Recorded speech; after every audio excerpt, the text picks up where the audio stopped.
चलो देखो, हमने क्या देखा था इसमें लास्ट क्लास में। वेक्टर्स देखा था, और वेक्टर्स में क्या क्या चीजें हमने कर ली थी। सबसे पहली चीज कि कोई अगर हमारे पास दो पॉइंट्स हैं ए और बी, इस ए बी को हम लोग क्या बोलते हैं, लाइन सेगमेंट। ए बी भी ले सकते हो, बी ए भी ले सकते हो, या फिर तुम ऐसे भी ले सकते हो, ए बी एरो बनाओ, मॉडुलस बना दो। इसका सिर्फ मतलब ये है, ये लेंथ ऑफ लाइन सेगमेंट की बात करता है, लाइन सेगमेंट की बात करता है। इसके बाद अगर मैं इसी सिचुएशन में ए और बी लिखूं और यहाँ पर एरो लगा दूं, इसका मतलब है मैंने इसमें डायरेक्शन भी डाल दी, ए बी वेक्टर है। तो मैंने तुम्हें बताया था क्या, कि यहाँ पर इसका मैग्नीट्यूड भी लिखोगे और इस ए बी का डायरेक्शन भी लिखोगे। ये यूनिट वेक्टर है जो कि क्या देता है, ये सिर्फ और सिर्फ डायरेक्शन के लिए बनाया गया है, और जो एन कैप का मैग्नीट्यूड निकालोगे वो 1 आएगा, इसलिए इसको हम यूनिट वेक्टर बोलते हैं। ठीक है, डायरेक्शन ओनली, सिर्फ डायरेक्शन ओनली। इसके बेसिस पे जो हमने यूनिट वेक्टर बताए थे कि आप यूनिट वेक्टर जब देखोगे, है ना, जब यूनिट वेक्टर्स की बात करोगे तो आपको ये सारे यूनिट वेक्टर्स के लिए एक्सिस आप एक्स वाई और जेड बना लेंगे। तो एक्स के अलोंग यूनिट वेक्टर आई, इसके अलोंग जे, और इसके अलोंग क्या है, के कैप हो जाए। इसकी हेल्प से हम लोग किसी का भी पोजीशन निकाल सकते हैं, और पोजीशन जब निकालोगे तो उसी को हम बोलेंगे क्या, पोजीशन वेक्टर। एग्जाम्पल में अगर हमारे पास वन डायमेंशन अगर है, किसी ऑब्जेक्ट ने ओ से ए तक चला है और यहाँ एक्स एक्सिस को मेजरमेंट किया लिखा है, तो ये ओ से ए जो आएगा वो आप यहाँ सपोज 2 मीटर चले हो तो 2 ऑफ क्या जाएगा, आई कैप आ जाएगा। 2 मीटर आप चले हो ओ से ए की तरफ, और किस एक्सिस के अलोंग चले हो, एक्स और वाई। इसके बाद सेकेंड चीज, अगर आप 2 डायमेंशन फॉलो कर लेते हो, यहाँ 2D दिखा देते हो, तो ये x है और ये क्या है, y है। यहाँ पे जो पॉइंट है वो कितना है, 2,3 है। तो इस पॉइंट पर यहाँ पे आओगे, इसकी पोजीशन दिखाओगे तो ये 2 मीटर है और ये कितना है, तो इसकी पोजीशन जब आप दिखाओगे तो यहाँ O है, ये सपोज P है, और ये पॉइंट क्या है, M है। तो मैंने बताया था कि OP वेक्टर आप निकालो, क्या निकालो, OP वेक्टर। जब आप OP वेक्टर निकालोगे तो कैसे लिखोगे OP वेक्टर को, OP वेक्टर को जब लिखोगे तो आप लिखोगे OM, O से M, है ना, O से M, और उसके बाद P से, M से P की तरफ जा रहे हो तो O से M और M से P का वेक्टर आप ऐड कर लोगे, तो जिसकी वजह से OP वेक्टर इक्वल्स टू हमारा क्या आ जाएगा, 2i cap 3 of j cap.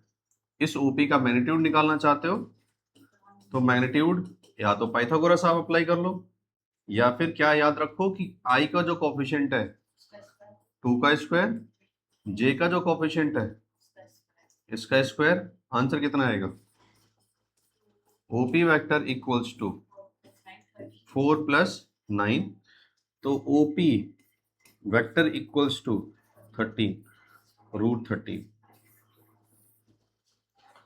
ठीक है, इसी तरीके से एक जनरलाइजेशन कर लेते हैं, कि फॉर 3D लिख लेते हैं सीधे, इसके लिए लिख देते हैं 3D के लिए जनरल पॉइंट लेते हैं, 3 पॉइंट्स 3D में, कि हमारे पास ये हमारे लिए क्या है, एक्स एक्सिस, ये हमारे लिए क्या है, वाई, और यहाँ पे क्या है, जेड है। यहाँ कोई पॉइंट P है, उस P के कोऑर्डिनेट हैं x, y, z, और हम चाहते क्या है, यहाँ से क्या निकालना चाहते हैं, ऐसे OP vector, P vector, O P vector, इसको हम आर वेक्टर भी बोल सकते हैं। और इसका नाम क्या होता है, इस पॉइंट पार्टिकल का या पॉइंट का हम क्या निकालते हैं, पोजीशन। तो हम क्या बोल रहे हैं इसको, ये क्या है, पोजीशन वेक्टर है।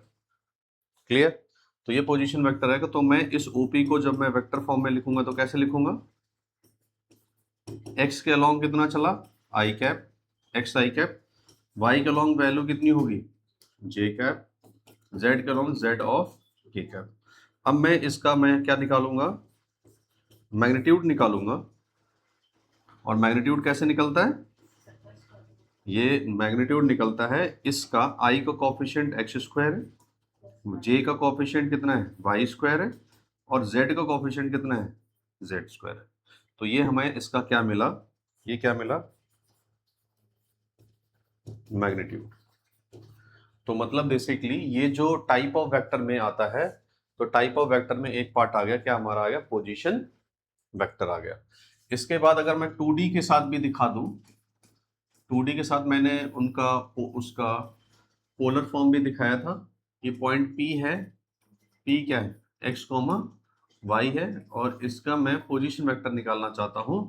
तो ये OP वेक्टर आएगा, क्या आएगा, X I cap Y of J cap. इस OP वेक्टर को का मैग्नीट्यूड निकालोगे तो आएगा X square plus Y square root, यही तो आएगा इतनी बात। अब मैं यहां से अगर मैं परपेंडिकुलर लाइन ड्रॉ कर दूं तो एक ट्राइंगल फॉर्म हो जाएगा। यहाँ पे मैंने M ले लिया और ये O, और एंगल कितना है, थीटा है। तो इस ट्राइंगल में जब जाओगे आप, इस ट्राइंगल में जब जाओगे और क्या अप्लाई करोगे, साइन थीटा। और साइन थीटा की जो साइन थीटा देखोगे तो होता क्या है, perpendicular upon hypotenuse. Perpendicular theta के हिसाब से ये परपेंडिकुलर हुआ, ये क्या हमारी है वैल्यू है, y है, और डिवाइडेड बाई हाइपोटेन्यूज क्या है, ये r वेक्टर है। और r वेक्टर का जो मैग्नीट्यूड आएगा वो ऐसे लिखेंगे, ये r वेक्टर का मैग्नीट्यूड है। तो मैं इसको इक्वल्स टू r भी लिख सकता हूँ। तो यहाँ पे जब लिखोगे तो ये आ जाएगा r, तो y की वैल्यू क्या आ जाएगी, r ऑफ, सिमिलरली मैं cos थीटा जब लगाऊंगा तो cos थीटा क्या आएगा, बेस अपॉन हाइपोटेन्यूज। और cos थीटा बेस कितना है हमारा, x, हाइपोटेन्यूज कितना है, r। तो x इक्वल टू क्या आएगा, r cos थीटा। तो यही सेम पोजीशन वेक्टर, अब उस पोजीशन वेक्टर को लिख सकते हो, x की जगह पे क्या लिखोगे, r of sine theta I cap plus y के लॉन्ग, सॉरी गलत लिख दिया मैंने, यहाँ पे क्या आएगा, x की वैल्यू कितनी थी, r cos theta I cap r of sine theta of J cap, है ना। स्क्वायर रूट तो लिखा ही नहीं है अभी, वेक्टर फॉर्म है ये, मैग्नीट्यूड नहीं लिखा इसका। मैग्नीट्यूड निकालोगे तो वापस आर ही मिल जाएगा, R cos theta square R of sine theta square, R square common है, sine square theta plus cos theta 1, R square plus R square जो आ जाएगी उसमें वैल्यू, आर स्क्वायर कॉमन आ जाएगा तो रूट से बाहर निकालोगे तो स्क्वायर रूट ऑफ आर क्या आ जाएगा, आर आ जाएगा। तो वो एक ही बात हो गई, चाहे यहाँ से आप इसका मैग्नीट्यूड निकालो चाहे यहाँ से निकालो, वैल्यू क्या रहेगी, सेम ही रहेगी।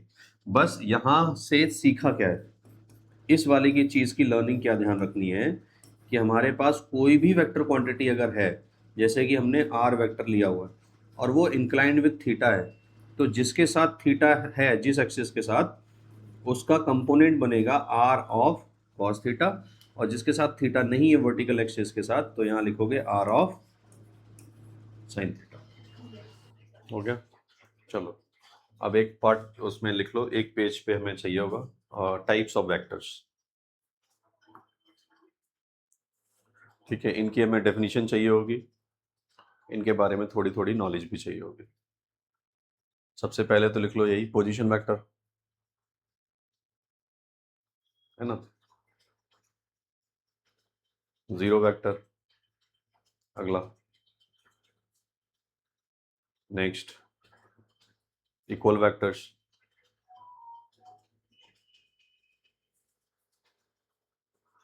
ठीक है, इक्वल वेक्टर के बाद negative vectors, unit vectors,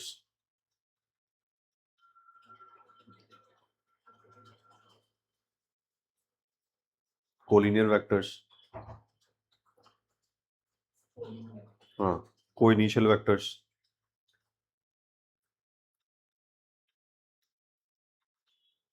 coplanar vectors, coplanar vectors. अब हेडिंग डाल दो, multiplication of a vector, multiplication of a vector by a real number, by a real number। इसका मतलब क्या है कि हमारे पास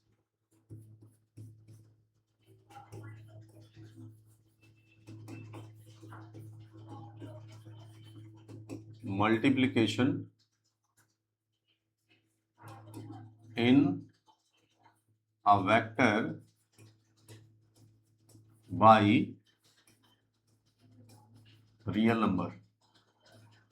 जैसे कि फॉर एन एग्जांपल हमारे पास कोई एक वेक्टर ए है, इस वेक्टर में मैंने क्या किया, मैंने 2 से मल्टीप्लाई कर दिया, तो क्या हुआ होगा, क्या चेंजेस आएंगे इसमें? यस, इसका मतलब क्या हुआ, लेंथ ऑफ वेक्टर जो है वो डबल हो जाएगा, है ना। लेंथ ऑफ वेक्टर क्या हुआ, मतलब किसी नंबर से मैं मल्टीप्लाई किया, मैंने 2 से मल्टीप्लाई, डबल हो गया।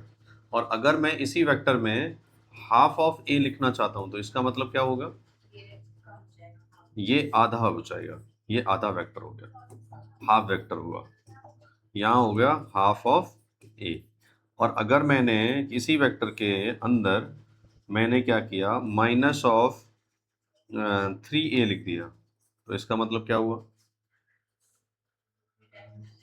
हाँ, एक तो बात कंफर्म है कि 3 से मैंने मल्टीप्लाई किया तो 3 टाइम्स हो जाएगा वेक्टर।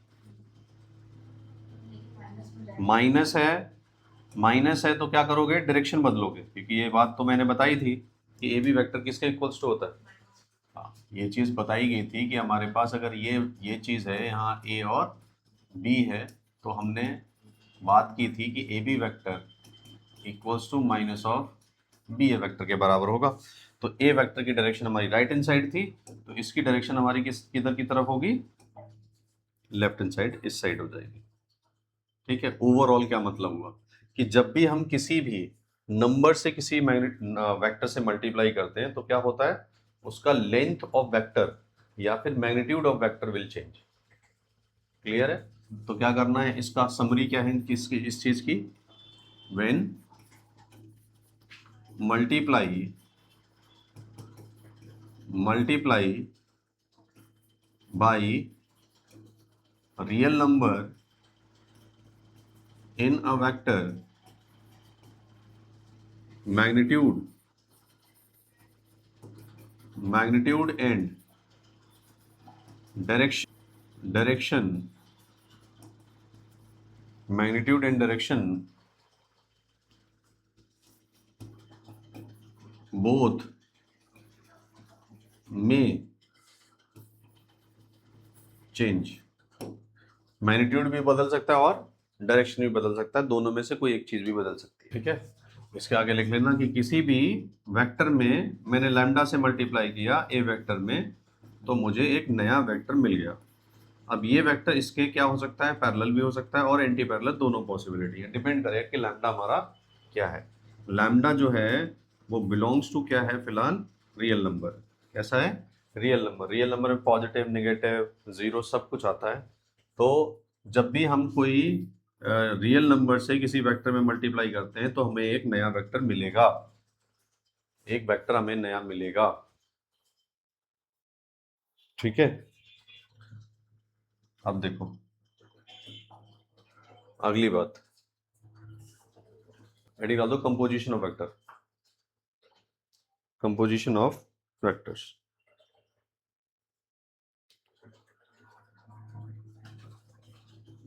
तो क्या होगा,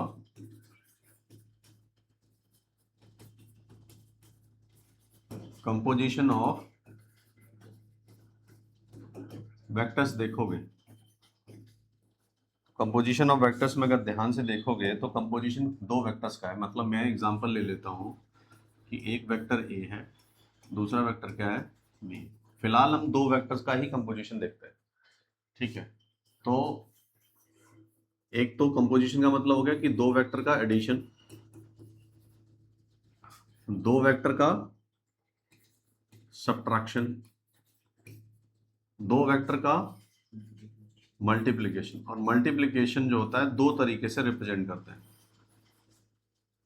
या फिर ऐसे दिखा दो, यहां पे मैं बोल देता हूं ये है एडिशन ऑफ वेक्टर। क्या है?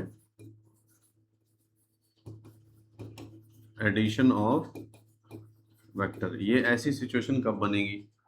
ये क्या है? सब्ट्रैक्शन ऑफ वेक्टर्स, ठीक है। यहां पे मल्टीप्लिकेशन दिखा दो,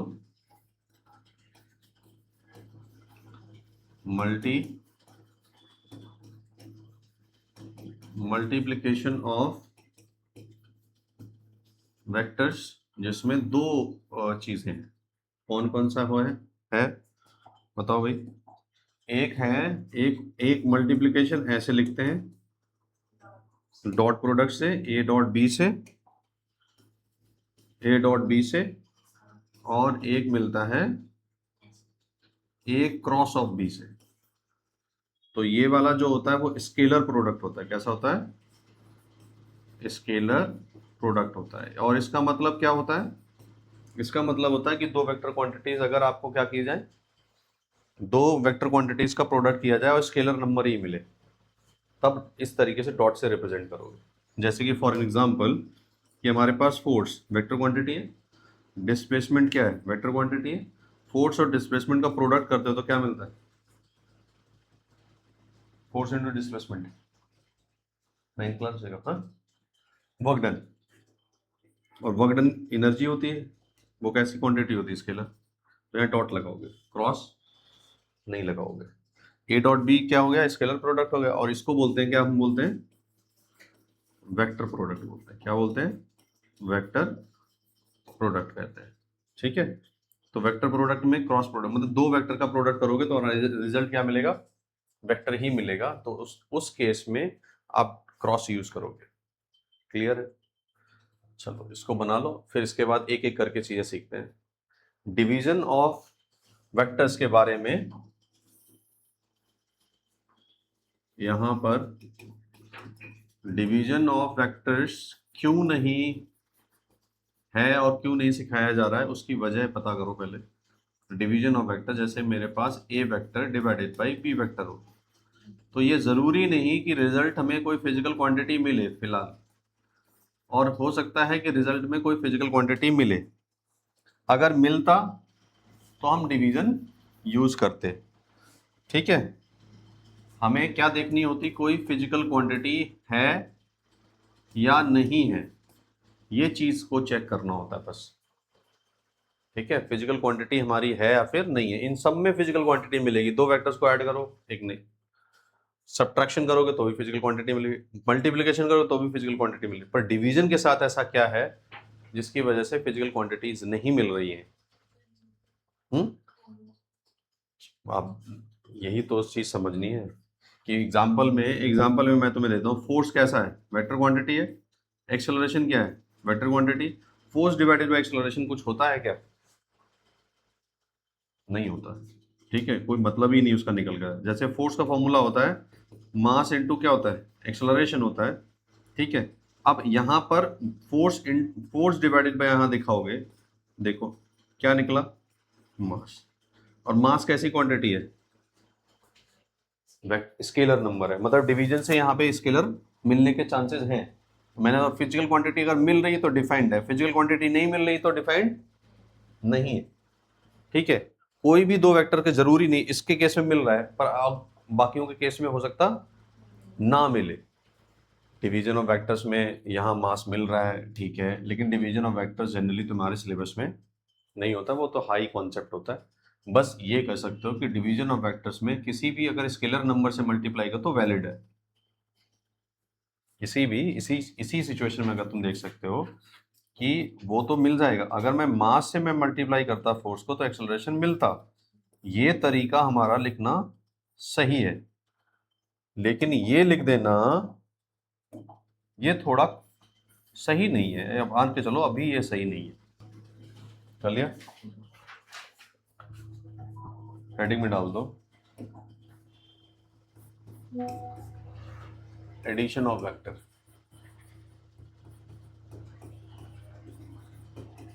addition of vectors. Addition of vectors का मतलब क्या है कि हमारे पास कोई वेक्टर ए है और कोई वेक्टर क्या है हमारे पास बी है। एडिशन कैसे करो दो वेक्टर्स का, यहीं से मैं टाइप्स बताता चला जाऊंगा, अगर दिक्कत होगी तो टाइप्स को अलग से एक्सप्लेनेशन दे दूंगा। एक ये वेक्टर हमारा ए है और दूसरे वेक्टर को हम लोग ऐसे रख रहे हैं, ये क्या है हमारा बी वेक्टर। तो जो एडिशन ऑफ वेक्टर है वो हम लोग पहला लॉ फर्स्ट लॉ देख रहे हैं, वो ट्राइंगल लॉ। ठीक, क्या देख रहे हैं? ट्रायंगल लॉ देख रहे हैं। तो ए वेक्टर और बी वेक्टर है। इस वेक्टर का जो ये जो पोर्शन होता है पीछे वाला उसको क्या बोलते हैं? ये टेल होता है। ये वाला इसको क्या बोलते हैं? ये हेड होता है। जब मैं किसी दो वेक्टर को एक दूसरे के ऊपर उनको ऐड और सब्ट्रैक्ट करने की कोशिश करेंगे, सबसे पहला ये देखना होता है कि यहाँ पर ये हेड है, दूसरे वेक्टर का क्या है? टेल रख दिया गया है। तो यहाँ पर जब भी कभी दो वेक्टर्स इस तरीके से होंगे, हेड और टेल एक दूसरे पे लगेंगे, तो ये कोइनिशियल वेक्टर्स नहीं है। कोइनिशियल वेक्टर्स वो होंगे जब उन दोनों के टेल और टेल कोइंसाइड करो, जो कि हम पैरेललोग्राम लॉ वेक्टर्स में देखेंगे। ठीक है, इस वेक्टर का नाम लिख लेते हैं पहले फिलहाल। इस वेक्टर का नाम लिख लेते हैं। यहाँ पर मैंने इस वेक्टर को यहाँ से यहाँ तक मैंने लिख दिया है m और यहाँ पे लिख दिया है n। ठीक है, और इसको लिख दिया p लिख दिया। क्लियर?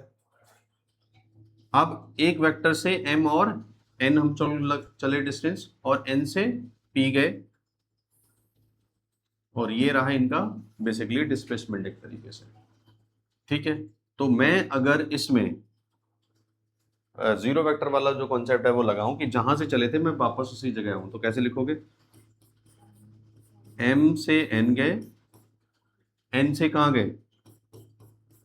n से p गए, p से अगर m वापस आ गए, p से m अगर मैं वापस आ गया pm, तो मिला क्या? मैं जीरो। यहाँ एरो लगाओगे और ये है क्या? Zero vector. Type of vector में मैंने बताया था जीरो वेक्टर का मतलब क्या हो गया? वो वेक्टर जिसका इनिशियल और फाइनल पॉइंट दोनों ही कोइंसाइड कर रहे हैं, जिसका मैग्नीट्यूड जीरो। जिसका क्या मैग्नीट्यूड? क्या जीरो? Magnitude zero. मतलब इसका मैं अगर जीरो मैग्नीट्यूड ऐसे निकालूंगा तो आंसर क्या आएगा? जीरो। उसको हम जीरो वेक्टर बोलते हैं। अब हमारे पास अगर ध्यान से देखोगे mn की जो वैल्यू है वो हमारे पास है, mn क्या है? ए वेक्टर है, प्लस np जो है वो हमारे लिए क्या है? बी वेक्टर है, और प्लस इस pm को, pm नहीं बारे में बात नहीं की, m से p की तरफ बात की गई है। तो m से p की तरफ अगर लिखोगे तो mp आप लिखोगे और यहाँ पर नेगेटिव लगा दोगे, इक्वल टू क्या आ जाएगा? Zero vector. उसको उधर की तरफ भेज दोगे तो आ जाएगा क्या? mp vector is equals to A vector plus B vector. और इसी एमपी वेक्टर को हम लोग क्या बोलते हैं? Resultant vector. मतलब दो वेक्टर के जुड़ने के बाद जो नया वेक्टर बना है वो हमारा आर वेक्टर बना है। वो आर वेक्टर लिखोगे क्या? ए वेक्टर प्लस बी वेक्टर। इसी आर वेक्टर को ही हम लोग क्या बोलते हैं? Resultant vector. मतलब दो वेक्टर के जुड़ने के बाद जो वेक्टर बना है वो ये है। दो एडिशन ऑफ वेक्टर है, टाइप ऑफ वेक्टर लिखने की जरूरत नहीं। रिजल्टेंट वेक्टर जब दो वेक्टर को जोड़ने के बाद जो नया रिजल्ट बनेगा, या दो या तीन या 10 जो भी ऐड होने के बाद बनेगा वो वेक्टर, वो वैल्यू, उसको क्या बोलते हैं? रिजल्टेंट। ठीक है, अब देखो एक चीज और पहले, उसके बाद नोट करना कि अगर मैं इसी वेक्टर को इस वेक्टर की अगर टेल बाय टेल देखूंगा, अगर मैं इस वेक्टर को मैं बस थोड़ा सा इसको मैं आगे बढ़ा दूं तो इसका एरो आगे की तरफ बढ़ जाएगा। एरो जब आगे की तरफ शिफ्ट हो गया है तो ये दोनों वेक्टर्स, अब ध्यान से देखोगे, एक वेक्टर ऐसे हो गया, ये ए वेक्टर मैंने आगे बढ़ा दिया, इधर की तरफ क्या है, बी वेक्टर। अब इस जगह का ध्यान से देखोगे तो ये एंगल थीटा है। जब टेल और टेल कोइंसाइड करते हैं तो वो वेक्टर्स क्या होते हैं, कोइनिशियल वेक्टर्स होते हैं। इन दोनों वेक्टर को कोइंसाइड करने के बाद क्या बना, यहां पर एंगल थीटा बना। मतलब थीटा, दो वेक्टर के बीच में एंगल ऑफ थीटा ये नहीं ले सकते यहां पर, क्योंकि इस एंड पे क्या है, इस तरफ से क्या है, एक हेड है, दूसरा क्या है, टेल है। जहां जब आपके दोनों वेक्टर्स के बीच में टेल और टेल ही होगा तभी वो एंगल ऑफ थीटा बनेगा। तो इन दोनों वेक्टर के बीच में जो थीटा हमने अब दिखाया है, जो थीटा है वो क्या है, angle between A vector and B vector, A vector and B vector. ये थीटा क्या है, angle between A vector and B vector. कोई दिक्कत, कर लो नोट, ठीक है। ये हमने वेक्टरली एडिशन किया था। अगर इसको एग्जांपल के तौर पे अगर देखें तो आप इस पे क्या एक्सपेक्ट करते हो इस क्वेश्चन पे कि भैया हमारे पास 2i cap 3 of j cap minus of k cap है, एक वेक्टर b है जो कि हमारे पास i cap j cap plus of 4 of k cap है। क्वेश्चन में बोला गया find A vector plus B vector, find A vector plus B vector. तो ए वेक्टर और बी वेक्टर को आप A vector plus B vector लिखोगे।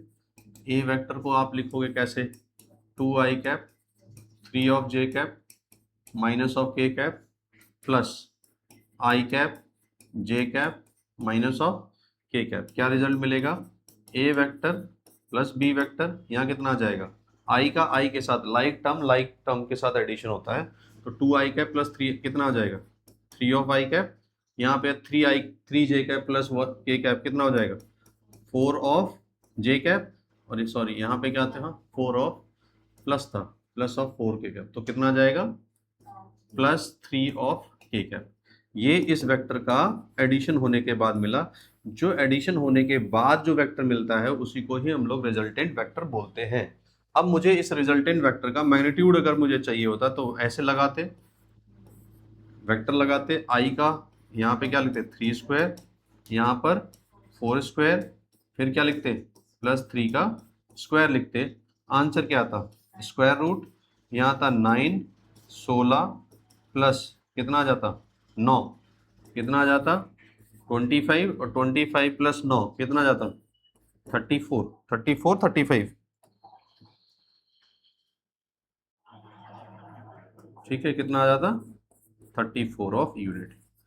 Clear. तो इस वाले कॉन्सेप्ट से क्या सीखे, दो चीजें सीख लिए कि किस तरीके से मैं दो वेक्टर को जोड़ूंगा, ठीक है, और किस तरीके से उन वेक्टर का जो वैल्यू आएगी उसका मैग्नीट्यूड मुझे चाहिए होता तो मैं मैग्नीट्यूड निकाल सकता था,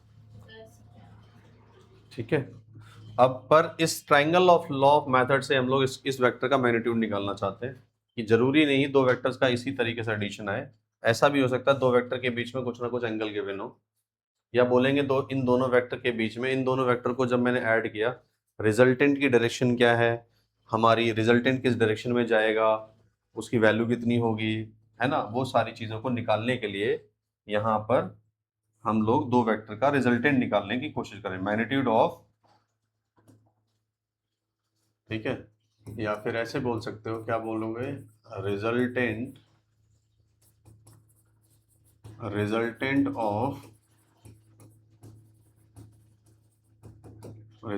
ऑफ टू वेक्टर्स, ठीक है।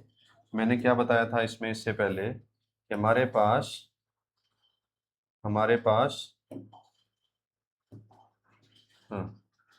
पास दो वेक्टर्स हैं, एक वेक्टर ये है, दूसरा वेक्टर हमारे लिए क्या है, ये है।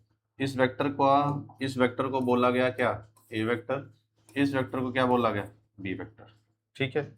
अब यहाँ पे देखो ध्यान से, अगर मैं इन दोनों वेक्टर को यहाँ अरेंज करूँ, ये ए वेक्टर है और दूसरा वेक्टर ये क्या है, ये वाला हमारा क्या है, बी वेक्टर है, क्लियर है। और ये इसका क्या है, रिजल्टेंट है। ये क्या है, इसका रिजल्टेंट है। तो अगर मैं इन पे अब वैल्यूज मेंशन करूं, तो वैल्यूज मेंशन करूं यहाँ पर, ये ए वेक्टर है और ये वाला क्या है, बी वेक्टर है। या फिर मैं इसको अंदर की तरफ शिफ्ट कर देता हूँ, ये है हमारा क्या है, बी वेक्टर है और ये हमारा क्या है, आर वेक्टर। एक चीज अंडरस्टूड है, एक रिजल्ट अंडरस्टूड है कि आर वेक्टर जो होगा वो हमारा क्या होगा, ए वेक्टर प्लस बी वेक्टर होगा। ठीक। अब इसके बाद मैं इस वेक्टर को आगे की तरफ बढ़ा दूं, यहाँ पर आगे की तरफ मैं अगर इसे इंक्रीज कर दूं ऐसे, और इसके एरो को मैं इंक्रीज कर दूं और यहाँ से एक परपेंडिकुलर लाइन को ड्रॉ कर दूं, तो अब ध्यान से समझना, मैंने इस वेक्टर के की डायरेक्शन को आगे बढ़ा दिया, एरो बढ़ा दिया। ये इसकी डायरेक्शन हमारी इधर की तरफ थी, तो इन दोनों वेक्टर के बीच में एंगल ये क्या हुआ, थीटा हुआ। ठीक है, ये क्या हुआ, थीटा हुआ। इस पॉइंट को मैंने क्या बोला था लिखने को, एम, इसको क्या बोला था, एन, इसकी डायरेक्शन ये है, और यहाँ पे क्या बोला था, पी। क्लियर। तो ये वेक्टर हमारा क्या है, ये वाला, ये एंगल जो है वो हमारा क्या है, थीटा है। अब इस एम एन पी यहाँ पे ले लेता हूँ क्या, क्यू। ठीक है। एक बात तुम्हें और भी पता है कि ए वेक्टर अगर है तो इसका मैग्नीट्यूड चाहे ऐसे लिखो या फिर ऐसे लिखो, एक ही बात है। दूसरा वेक्टर अगर हमारा बी है, उसका मैग्नीट्यूड या फिर ऐसे लिखो या फिर ऐसे लिखो, एक ही बात है। मैं सबसे पहले इस ट्रायंगल में जाऊं, किस ट्रायंगल में, in triangle M N, sorry, सबसे पहले ट्रायंगल में जाऊं, पी एन और क्यू में जाऊं, किस में जाऊं, पी एन और क्यू में जाऊं, और साइन थीटा लगाऊं। तो साइन थीटा की वैल्यू क्या आएगी, साइन थीटा होता क्या, परपेंडिकुलर डिवाइडेड बाई हाइपोटेन्यूज। इस थीटा के साथ परपेंडिकुलर क्या है, पी क्यू है, और हाइपोटेन्यूज इस 90, ये है 90, 90 के सामने ये हाइपोटेन्यूज, उसका मैग्नीट्यूड बी। ठीक। तो पी क्यू की जो वैल्यू आएगी वो पी की वैल्यू क्या आएगी, बी ऑफ साइन थीटा। कोई दिक्कत, हालांकि कंपोनेंट जो सिखाया था वो भी लगा सकते हो कि इस बी के जो कंपोनेंट एक्स एक्सिस के साथ लगेंगे बी कॉस थीटा होगा, और जो वर्टिकल एक्सिस के साथ बनेंगे वो कौन से, वो बी ऑफ साइन थीटा। वो वही काम कर सकते हो। और यहाँ पे मैं कॉस थीटा वापस लगाऊंगा, तो कॉस थीटा क्या आ जाएगा, बेस डिवाइडेड बाई हाइपोटेन्यूज। तो यहाँ पे आएगा कॉस थीटा, बेस क्या है, बेस हमारे लिए क्या बोला गया, एन क्यू, और हाइपोटेन्यूज क्या है हमारे लिए, बी। तो एन क्यू की जो वैल्यू आएगी वो क्या आएगी, B of cos theta. Clear है इतनी बात, कोई दिक्कत है यहाँ तक। नेक्स्ट बात बताते हैं। अब इस ट्रायंगल में जाओ, बड़े वाले ट्रायंगल में, इन ट्रायंगल एम क्यू और पी में, एम क्यू और पी में, और पाइथागोरस लगाओ, अप्लाई पाइथागोरस, अप्लाई पाइथागोरस लगाओ भाई। क्या पाइथागोरस बनेगी बताओ, हाँ हाँ, बनेगा एम क्यू स्क्वायर, या पहले हाइपोटेन्यूज लिख लो। हाइपोटेन्यूज क्या आएगा, M P square is equals to M Q square plus Q P square. कोई दिक्कत, M P square, M Q कितना है, एम क्यू के दो पार्ट हैं, एक क्या है, एम एन है, और एक क्या है, एन क्यू है, उसका स्क्वायर, और क्यू पी स्क्वायर। अब सारी वैल्यू डाल दो। एम पी की वैल्यू जो है वो क्या है, आर स्क्वायर। एम पी तो मैग्नीट्यूड ही है, और मैंने बताया कि भाई आर भी अगर मैं लिखता यहाँ पर, उसकी मैग्नीट्यूड या ऐसे लिखो या फिर आर लिखो, एक ही बात है। तो यहाँ आर स्क्वायर हो जाएगा। एम एन कितना है, अब एम एन चेक करो, एम एन कितना है, एम एन का मैग्नीट्यूड कितना आएगा, ए आएगा, प्लस एन क्यू कितना है, एन क्यू कितना है हमारा, बी कॉस थीटा का whole square, plus P Q P कितना है, पी क्यू कितना है, बी ऑफ साइन थीटा का होल स्क्वायर। चलो भाई इनका स्क्वायर ओपन करो, क्या आएगा, आर स्क्वायर इक्वल टू, इनका स्क्वायर खोलोगे क्या आएगा, A square plus B square cos square theta plus twice of A B cos theta plus B square sine square theta. कोई दिक्कत? बोलो भाई जल्दी। ए square plus B square plus 2ab, clear है? अब देखो इनको ए स्क्वायर वाले जो बी स्क्वायर वाले टर्म इनको एक साथ ले लेके आओ, तो आर स्क्वायर इक्वल टू क्या आ जाएगा बताओ, यहाँ आएगा ए स्क्वायर प्लस इन दोनों को सेम करोगे तो क्या आ जाएगा, बी स्क्वायर कॉमन आ जाएगा, यहाँ क्या आ जाएगा, sine square theta plus cos square theta plus यहाँ क्या आ जाएगा, twice of A B cos theta आ जाएगा। तो इसका मतलब है आर स्क्वायर इक्वल टू आ जाएगा A square plus B square, और sine square theta plus cos square theta क्या होता है, sine square theta plus cos square theta 1 होता है। तो यहाँ पे वैल्यू 1 डालोगे, 1 का प्रोडक्ट इसके साथ सेम ही आएगा, तो ट्वाइस ऑफ ए बी क्या आ जाएगा, कॉस थीटा। स्क्वायर को दूसरी साइड निकालोगे तो यहाँ आ जाएगा क्या, A square plus B square plus 2ab cos theta. ये है resultant, magnitude of resultant, resultant का मैग्नीट्यूड निकालने का तरीका। ठीक है, अगर दो वेक्टर्स हमारे कुछ भी दे रखे हो, उनके बीच में एंगल गिवन हो, तो वहां से रिजल्टेंट की वैल्यू निकाल सकते हो। ठीक है, तो यहाँ एरो डाल के ऐसे लिख देना, मैग्नीट्यूड ऑफ आर। अब देखो इसमें डायरेक्शन निकालनी होती है, इसी का ही दूसरा पार्ट का डेरिवेशन है, हालांकि वो तुम्हें पता है, मतलब ज़्यादा उसमें वो है नहीं दिक्कत की बात। ठीक है, डायरेक्शन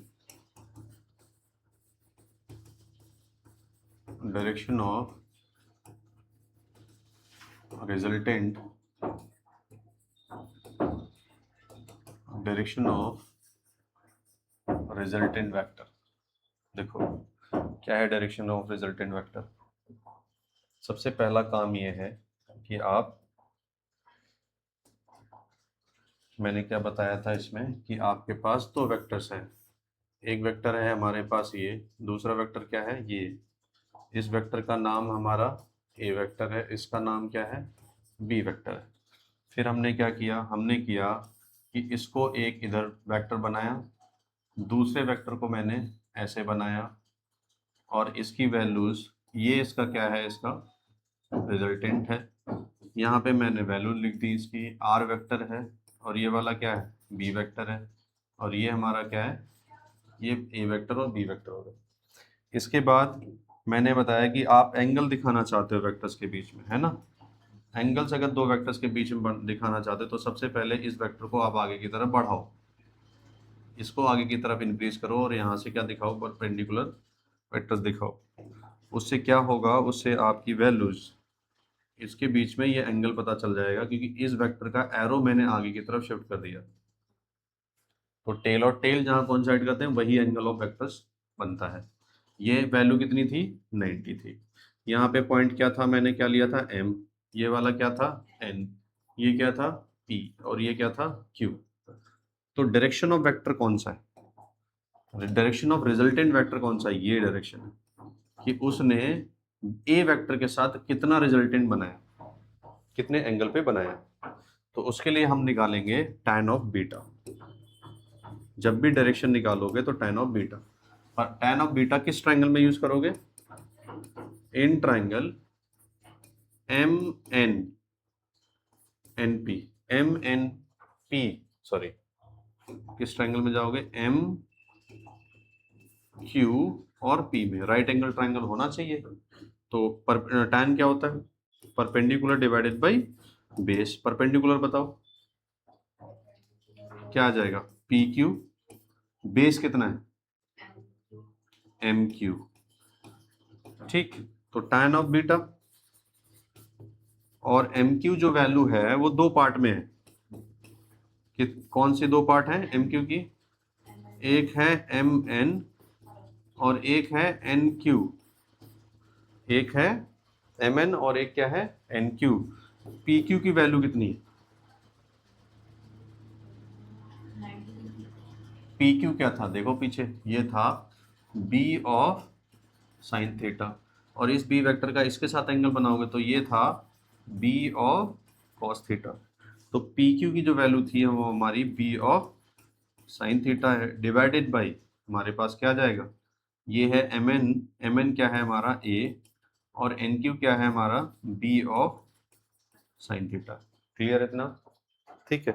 तो अब ये tan बीटा का हमारे पास रिजल्ट बन गया, ये इससे निकलेगी हमें, हमारी क्या निकलेगी, डायरेक्शन ऑफ रिजल्टेंट वेक्टर निकलेगा साइन थीटा डिवाइडेड बाई, और ये बहुत जगह यूज होगा फॉर्मूला, क्वेश्चंस में यूज होगा, सम में बहुत ज़्यादा यूज होगा। tan of beta equal to B of sine theta A plus B of sine theta. गलत कर दिया मैंने, क्या कर दिया यहाँ पे, बी ऑफ कॉस थीटा होगा, यहाँ पे भी क्या आएगा, बी ऑफ कॉस थीटा, यहाँ कॉस थीटा आ जाएगा, यहाँ पे भी क्या आएगा, कॉस थीटा आ जाएगा, B of sine theta A plus B cos theta. बहुत जगह पूछा था। इसमें एक स्पेशल केस भी देख सकते हो, अगर मैं थीटा की वैल्यू क्या ले लूँ, 90 ले लूँ। थीटा की वैल्यू 90 का मतलब क्या हुआ, थीटा की वैल्यू 90 का मतलब हो गया कि आपके पास दो वेक्टर्स हैं, उन दोनों वेक्टर्स के बीच में एंगल कितना है, 90, ऐसा है।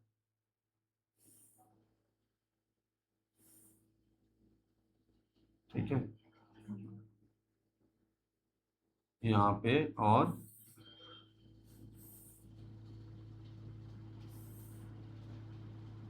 ठीक है, ऐसे वेक्टर्स हैं, और अब ये चीज़ है जिसको मैं आगे की तरफ इंक्रीज करूंगा तो ये 90 ये एंगल बन जाएगा, क्योंकि इसका यहाँ टेल और टेल तो तभी होंगे, ये आर वेक्टर है, यहाँ पे क्या है, ए है, और यहाँ पे क्या है, बी है। तो आर की जब वैल्यू निकालोगे, क्या निकालोगे, आर जब निकालोगे तो यहाँ पर थीटा की वैल्यू, आर का फॉर्मूला क्या था, A square plus B square plus twice of A B cos theta square root. तो आर इक्वल टू क्या आ जाएगा, यहाँ आ जाएगा A square plus B square plus 2ab cos क्या आ जाएगा 90, कॉस 90 की वैल्यू क्या आ जाएगी 0, तो ए स्क्वायर प्लस क्या आ जाएगा बी स्क्वायर का रूट। कोई दिक्कत है यहाँ पे, ये आर की वैल्यू आ गई। अगर मैं इसका डायरेक्शन की बात करूँगा तो tan ऑफ क्या आ जाएगा बीटा, यहाँ पे देखो साइन थीटा की वैल्यू क्या रखोगे 90, तो बी ऑफ क्या लिखोगे साइन 90 डिवाइडेड बाई क्या लिखोगे ए प्लस बी कॉस 90, और साइन 90 की वैल्यू कितनी होती है 1, कॉस 90 की वैल्यू क्या होती है, तो बी डिवाइडेड बाई क्या लिखोगे ए।